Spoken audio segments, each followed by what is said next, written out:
driving through South Dakota during Sturgis Week, so I got some motorcycle ass hats, plus some typical ass wagons. Load updates and more on this episode of The Clutch Trucker Channel. Clutch Trucker is filmed before a live and furry studio audience. That is Rusty, the world-famous meatball dog. Hey YouTube, Clutch Trucker here. Thanks for tuning in to another edition of the Clutch Trucker Channel. Alright, just trying to survive near downtown St. Louis on I-70 here during rush hour. That's fun. It's Friday the 12th. Getting constantly cut off by idiots and Ass-Wagons. St. Louis drivers are also some of the worst. This car in front of me with his passenger side mirror just dangling there. Yeah, that's what you want to see, huh? Crazy, crazy. Just trying to make it over to the Road Ranger in Okawville. I think it's exit 42 in Illinois. Not too much farther. That's where we're going to park tonight. Yeah, St. Louis during rush hour is crazy. Got that bridge up there ahead that we'll be crossing. That's that newer bridge they built for I-70, which is nice. All the brake lights, and somebody swerves right in front of me. 1.5 miles. Keep right to I-70 east. Yeah, now we're all stopping up ahead. Oh, there goes Mr. Dangling Mirror, making a dangerous move. Gotta love all the ass hats and everything. Yeah, why didn't you get in the lane before, moron? And these people live here. They know what exit they're supposed to take. People. I say it all the time. People make me violent. Sad but true. Oh yeah, we might be able to catch a little bit of the arch up here for those of you curious about the St. Louis Arch. We'll be coming up on that.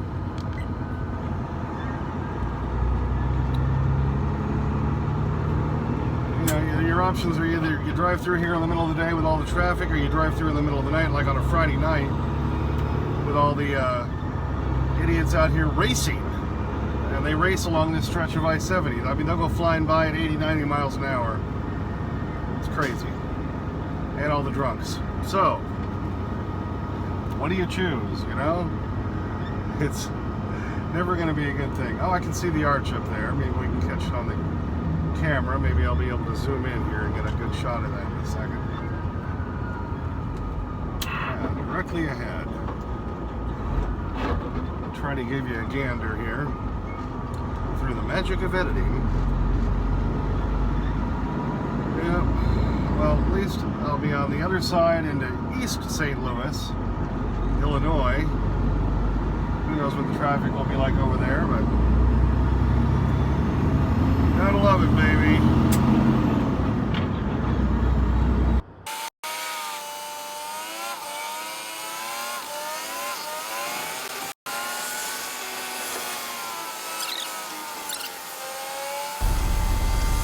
Alright, we're about to take the exit. You'll see the arch. There it is. It kind of dips behind the hill, but there it is. Alright, this is the new bridge they built. It's a pretty cool looking bridge. So you can just take 70 directly across right before downtown. Now we're in Illinois. And then I got to stay to the right because we're about to take the exit for I-64, which is what I need to get on. And that's going to take me over to that Road Ranger. You see, like, I cut me off from the left lane. People do that all the time. There goes another one. Now we're getting on to I-64.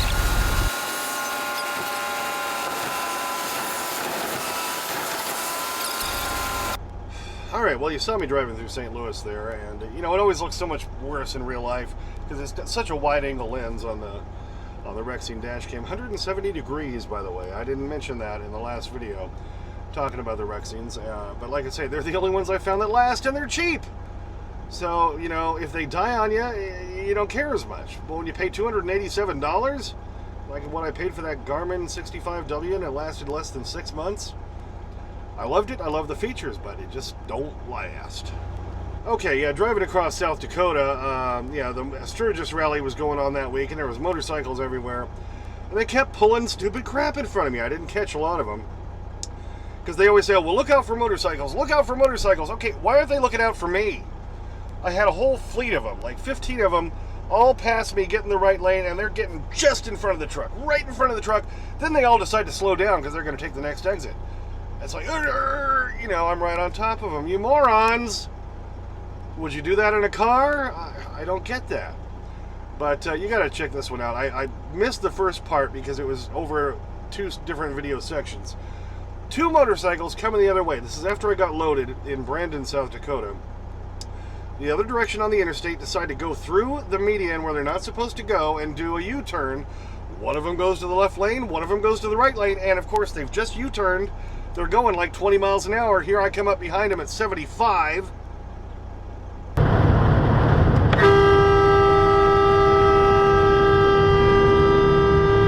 Where are you? Dumbass. Way to go, dickhead.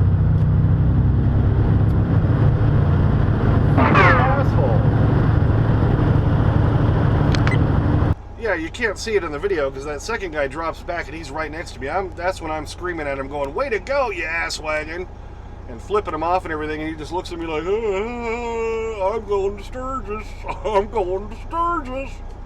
And now the ever-famous clutch trucker zoom and slow-mo.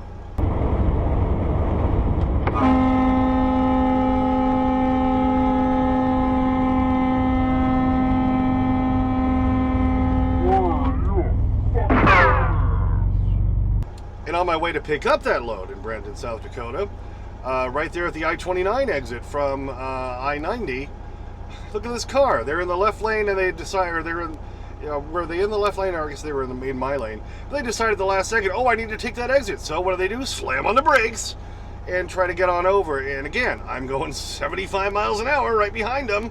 Hello?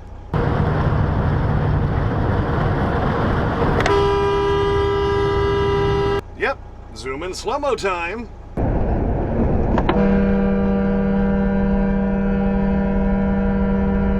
With all the asshats out there, I'm always surprised there's not more crashes every day. What do you think? Okay, so here I am parked at the Road Ranger in Okawville, and I always say it that way because that's the way it's spelled. O-K-A-W-V-I-L-L-E. That's Okawville. Apparently, I got a funny little story about this. This is on Hen House Road.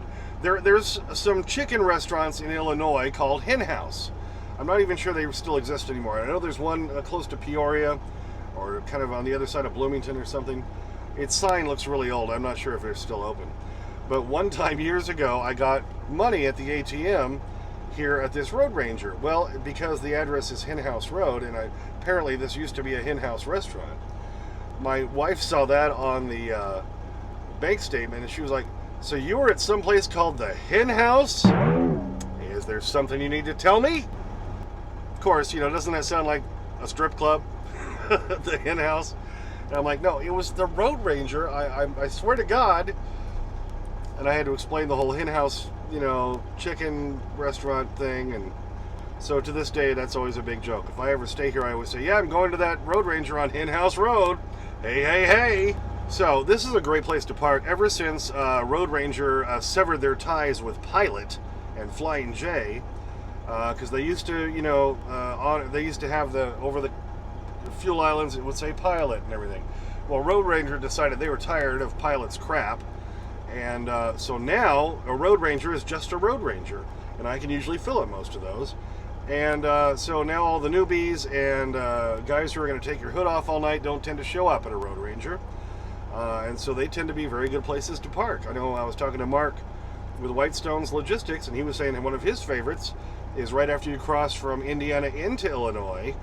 And we determined it's like at the 147 or something like that. A good Road Ranger there that he said he likes to park at because they have great breakfast burritos. And yes, that's an important thing. Well, got here much later than I anticipated. I had to take care of some stuff today. I had to get this. I've been looking for this for a month. This is the spin-off fuel filter from my APU, my auxiliary power unit. When I got all my service done on my APU about a month ago in Denver, I had to have, you know, engine seals done and everything. They changed the belts. They did a whole big service on it, $850 or whatever. And they said, oh, well, we don't have the fuel filter. I'm like, really, that's one of the reasons I came, because it doesn't like to start sometimes, or if it's running, sometimes it'll drag and come back up, because I know the fuel filter is really clogged. Finally found one at the Carrier, which is inside the Kenworth dealer on the east side of Columbia, Missouri, so I had to stop and pick that up today, but I got it.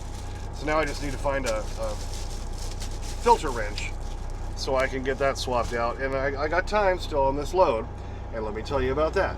Okay, let me back up here. I think I mentioned it earlier as I was driving through St. Louis. It is Friday night, the 12th of August. Here I am, like I say, in Oakville, Illinois, and you know, I delivered that load of last load to that Home Depot in Gillette on Tuesday, the 9th.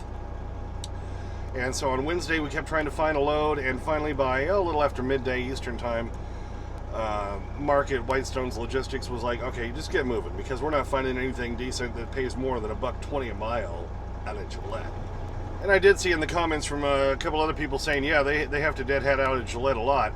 Normally, as I've always said, when I used to work for Turquoise, I always said I had to take it in the shorts to go home, and I had to take it in the shorts to get back out. Well, I didn't have to take it in the shorts to get back out. I had that nice one that paid really well, that I was able to go back home. I spent the weekend at home, and then the paint load paid pretty well, pretty darn well too, over $3 a mile. Problem was, once we got up to Gillette, there was just really nothing good. So I started rolling east. I drove all the way to, I mentioned that in the video about the Rexine dash cams. I was in Spencer, South Dakota, 440 miles I rolled. But it turned out to be the right move. It wasn't a great paint load that they got for me on Thursday, but it's not terrible. It still pays over $2 a mile. And when you add up those three together, I'm still I'm closer to $3 a mile overall. And the whole point was to get me something to get me in a better area. So this one's going down to Jefferson, Georgia, northeast of Atlanta, off of I-85. Now, it had a lot of time involved, and this is one thing I always complained about with those last couple of months I was with Turquoise, where I kept saying, why is it the loads that don't pay me anything and actually I'm losing money on want me to go 1,500 miles in 2 days and run my ass off, and I have to do magic to make it work? Well, this one paid $3,000 for 1,300 miles. Now, if you include all the deadhead I drove, that's where it bops down. But I picked it up on Thursday, and I don't deliver till Monday. I've had plenty of time. So yeah, I was able to take extra time. After I got loaded yesterday, I just made it down to Vermillion, South Dakota, to that TA Express. And I'm like, yeah, I'm kind of feeling a little sluggish. I'm going to take a nap again. So I did. And it was so hot that afternoon. I thought, well, I'll get up later and take a shower when it's cooler, and I did that. And then I was able to stop in Columbia, Missouri today and get my fuel filter, which I need for my APU. I was just able to take my time, so it was kind of nice. I don't deliver till Monday. I've only got 573 total miles left, and here it is Friday night, and I don't deliver till Monday.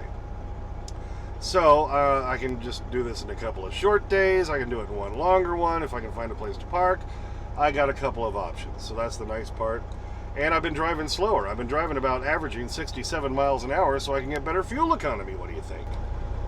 Like I said before, I was always so mad when those loads that didn't pay and I was losing money on, yet I had to drive my butt off and get lousy fuel economy. So this at least is working out that way, and it's throwing me down there in a place where he knows for sure, because he's hauled plenty of loads out of there. Mark knows that he can get some hazmat stuff coming out of there that's going to pay a lot better. So then when you average all 4 loads together, we're probably going to be doing still very, very well.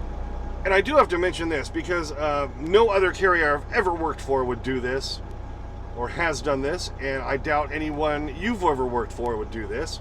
He felt bad about the fact that I had to drive 440 miles deadhead before we got the next load that wasn't paying all that great. So he cut his take by another 5%. Ha!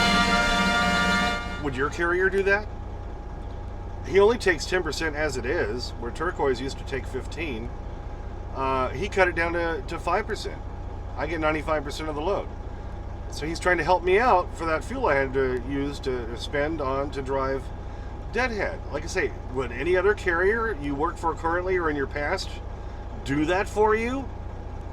this is proof of, I think I've definitely made the right decision, because Mark at Whitestones Logistics treats me as a partner, and he says, you know, yeah, I didn't want to have to take one that bad, and this is probably one of the worst ones I've had to take recently. So I'm cutting my percent.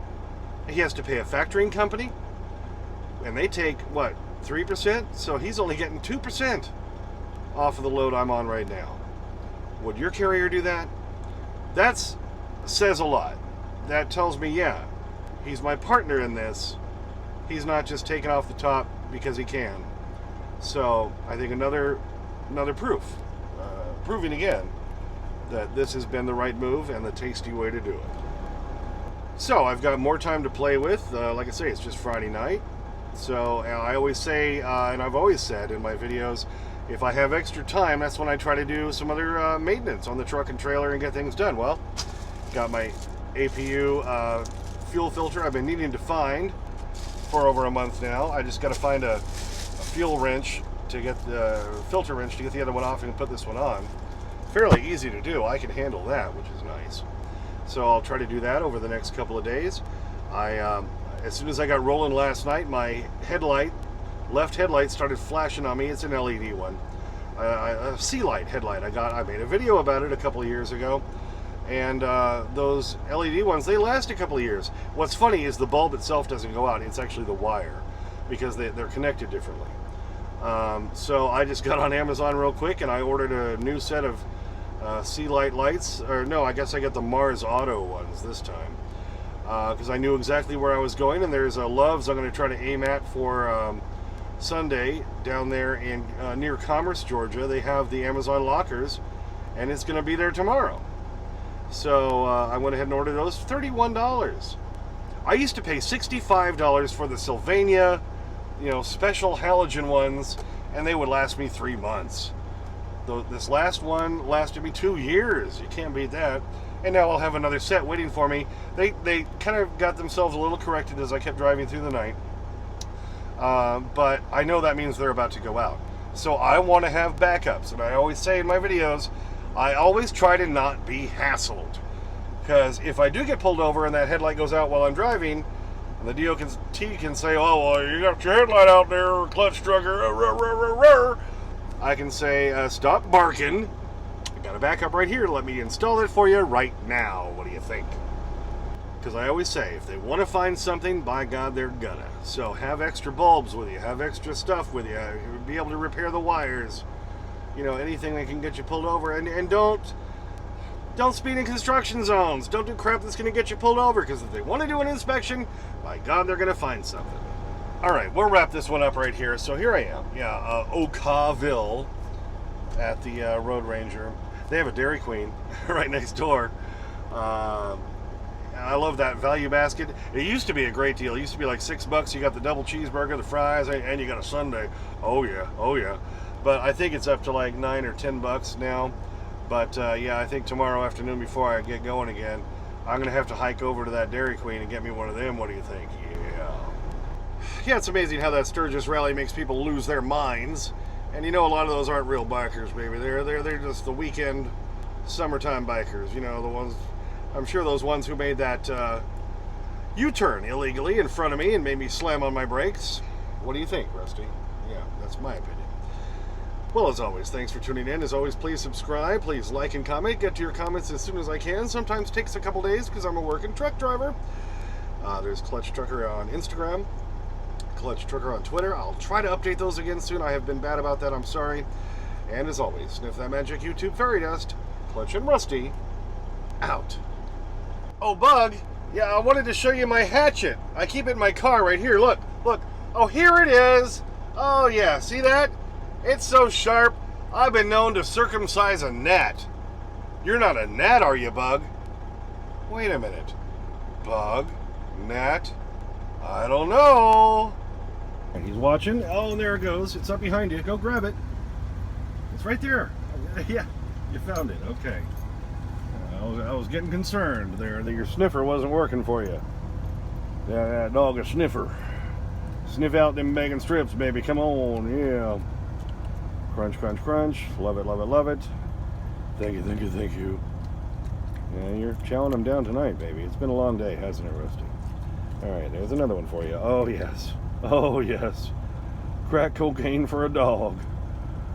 Made by Purina. Mm-hmm. You know, it's pretty much that equivalent, wouldn't it be? Alrighty. Oh, I see a little piece down there in your pet bed still. You gotta get that. There you go. Alright. Happy dog look. Rusty! Up here. Rusty. You got it, buddy. Look. Up here!